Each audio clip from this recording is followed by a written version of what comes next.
In this video, we'll discuss how to print PDF files using Python.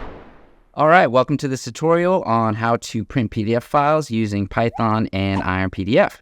We'll guide you through the process of printing a PDF file straight from your Python script. So first, ensure that you have IronPDF installed, and then we'll dive into the main py file.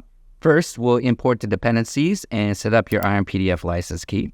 Next, we're going to load the PDF document that we want to print.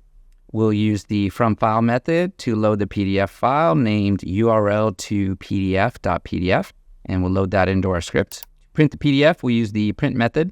This method sends the document to a default printer and returns an object indicating whether the print job was successful or not. So now let's see how to print specific pages from the PDF. We will get the print settings from the get print document. We'll specify the page range here, and we gave the range between page 2 and 4, and then we call the print method.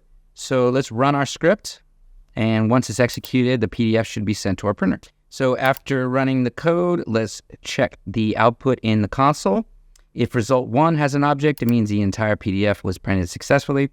And similarly, if result 2 has an object, the specified pages 2 through 4 were also printed successfully. And that's it. You successfully learned how to print PDFs using Python and IronPDF. So feel free to integrate this functionality into one of your projects. We hope that you found this tutorial helpful. Please don't forget to hit subscribe if you'd like some more videos from us. And if you'd like to try out IronPDF yourself and you haven't yet, you can go to our website, sign up for the trial, download and install the package, and check it out yourself. So if you'd like to do that, there's a link in the description below. Have fun.